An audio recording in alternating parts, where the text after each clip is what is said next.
todo o ser humano sente raiva. Essa raiva aí, toda essa raiva, a raiva é uma emoção que é desencadeada ali de um pensamento ou uma situação, algum evento externo, ou pode ser um evento interno, mas geralmente ela é desencadeada por um evento externo, mas no sentido de injustiças, assim, humilhação, problemas éticos que acontecem no nosso dia a dia. Tudo que toca os nossos valores e o nosso sistema ético, que quando ele é desrespeitado, ele vai causar um sentimento de raiva. O que acontece? A gente tem no nosso inconsciente que essa raiva, ela não pode ser externada, ela tem que ser escondida e a gente fica com aquele sentimento lá dentro de nós. Só que isso vai desencadear muitos problemas. Por que acontece isso? Por causa da nossa educação. Tudo tem a ver com a nossa educação lá atrás, até a nossa raiva.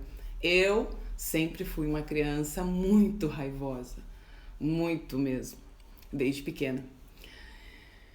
Eu já falei aqui que eu era intrometida, então, tipo, eu me metia nas coisas, cala essa boca, tu não pode falar, e aquilo me dava raiva. Tipo, o que eu fazia? Eu socava a almofada, eu gritava, eu mordia as coisas. Eu me lembro, tenho essas memórias desses meus momentos de raiva, como eu tinha que conter. Eu me trancava em algum lugar, às vezes me trancava no banheiro, me trancava no quarto e batia muito. Só que depois, né, estudando bastante, eu fui descobrir que quando a gente faz esse movimento de colocar a raiva pra fora, usando um saco de boxe, ou usando uma almofada, usando o que for, muitas vezes a gente aumenta essa raiva. Então vamos entender o que acontece com essa raiva toda aí. A raiva vem lá da nossa amígdala, né? O nosso cérebro primitivo, lá no hipotálamo, ela desencadeia lá um neurônio que nos traz para ação. São 6 segundos que essa emoção da raiva pode detonar com a nossa vida. Nesses 6 segundos, a gente não enxerga, a gente não escuta, a gente para de pensar. O raciocínio lógico que fica aqui no nosso córtex pré-frontal, ele para de funcionar nesses 6 segundos, que é o pico de uma emoção qualquer. A gente está falando aqui da raiva. Nesse pico, esse pico é muito perigoso, gente. Quando a gente entra nesse pico da emoção, a gente fica cego, surdo, mudo e a gente só tá ali para reagir. Reagir a um estresse, uma fuga, um medo, alguma coisa que aconteceu no nosso ambiente externo que nos causou aquela raiva, como eu venho falando ali, o desrespeito, a humilhação, e quando agride nossos valores éticos, geralmente a gente entra nesse estado de raiva. Então, nesses 6 segundos, a gente quiser responder a alguém, ou quiser, nosso filho tá gritando ali, ele entrou num ataque de birra e você ficou com muita raiva daquilo e daqui a pouquinho você vai explodir com ele. Só que ele também não tá pensando. Quando a gente não tá pensando e a gente tá nesse momento de raiva extremo, o que os hormônios fazem, né? A liberação do cortisol, adrenalina, são os hormônios mais liberados no momento de raiva. Um ataque de raiva. Esses hormônios são liberados e eles nos fazem agir. O cortisol é um hormônio que ele baixa o nosso nível de serotonina. O serotonina que nos dá satisfação, prazer e um hormônio da felicidade. Então, quando o cortisol é enviado no corpo, ele baixa a serotonina e a gente fica naquela pilha, adrenalina junto, ação, agir. Eu vou fazer alguma coisa. Por isso que, né, vai bater na almofada, a criança... Esse hormônio, eles levam o movimento para os braços e para as pernas. Vocês já viram uma criança com raiva esperneando e batendo e chutando? Vocês já viram isso quando a criança está com raiva? Que ela vai externar os braços e as pernas?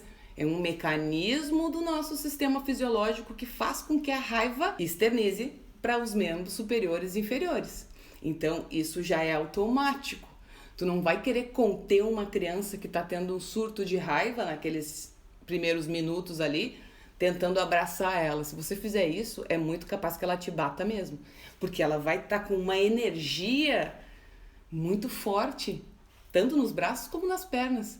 Então, essa não é a melhor maneira de conter a raiva de uma criança.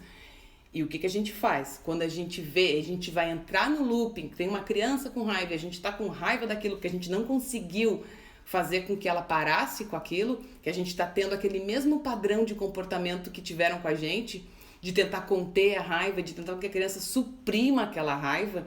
Olha esse choro, para de gritar, para de espernear, que coisa feia, que falta de educação. Quando a gente começa a ter esse tipo de comportamento com a criança, o que ela vai fazer? Ela vai tentar sucumbir aquela emoção, aquela raiva, né, dentro do corpo dela, porque ela tá sendo ali, tá sendo autoritária, a gente tá dizendo, inclusive, tentando punir ela por aquilo, porque ela tá...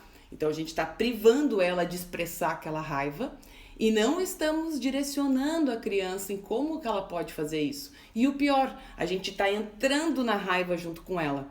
Só que assim, quem é o adulto da história? É a gente, né? Então a gente tem que ter um mínimo de consciência que a gente precisa saber lidar com a nossa raiva pra gente conseguir lidar com a raiva do nosso filho, dos nossos sobrinhos, qualquer outra criança que a gente tenha contato. A gente não pode viver na reatividade. A gente não pode mais viver nessa reatividade. No meu caso, como eu sempre fui uma criança muito raivosa, eu passei a minha adolescência sendo mais raivosa ainda. Por quê? Porque na adolescência a gente libera mais hormônios, né? A gente está em um momento de desenvolvimento cerebral, desenvolvimento hormonal brusco. Então, tudo que a gente libera, tudo na nossa adolescência é maior, é mais volumoso, é mais intenso. Então, eu me tornei um adolescente muito raivoso. O que eu fazia? A gente era reprimido lá, aquela raiva. Eu ia pra escola, ó, socava todo mundo.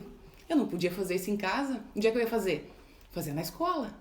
Então, muitas vezes, quando você observar o seu padrão, principalmente da raiva, você observa lá na sua infância, como é que você era, como é que era o seu comportamento quando você era intimado ou quando e lá te humilhavam, como é que você reagia? Você sentia raiva? Você podia expressar aquela raiva? Não, você não podia expressar em casa, o que você fazia? Você expressava em algum lugar, você ia pro banheiro, você chorava, você batia em alguém. Pois é, o meu mecanismo era isso. Eu sucumbia em casa e quando chegava na escola eu colocava pra fora aquela raiva. Quando a gente suprime essa emoção e a gente não trabalha ela, a gente não direciona ela na criança, a gente suprime aquilo. E aquilo pode nos acompanhar durante muito e muito tempo, porque daí ela suprimida, ela vai lá pra nossa inconsciência. E qualquer gatilho na nossa vida adulta, na nossa adolescência, que entre naquele lugar que nos gerava muita raiva, vamos supor que me gerava muita raiva. Porque eu não podia falar muitas vezes. Eu queria falar, eu queria me expressar, eu sempre fui uma criança que falava muito. E eu era chamada de intrometida, metida e mandava eu calar a boca. Aquilo me desencadeava uma raiva extrema. Porque eu não podia fazer o que eu queria, eu não podia me expressar. Então, o que tu faz? Tu guarda aquilo pra ti. Tu não expressa, tu guarda. Vai lá pro teu inconsciente e daí daqui a pouquinho lá na tua vida adulta, quando te ativa o gatilho, o mesmo gatilho lá que te ativavam na infância, te chamando disso ou daquilo, que te causava raiva, que tu não podia expressar teus sentimentos, bum! Tu explode numa intensidade muito maior, porque você é como se fosse um tanque. Tu vai enchendo aquele tanque, vai enchendo e vai suprimindo. E ela fica lá, porque você não trabalhou ela.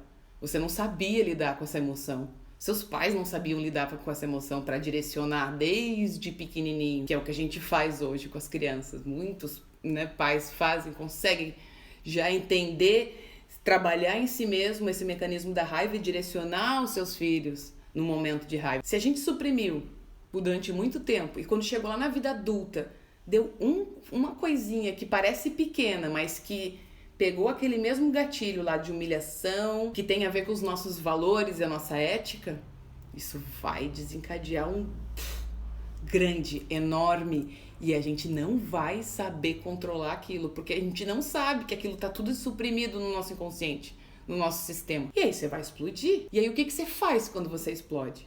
Você sabe o que você faz quando você explode?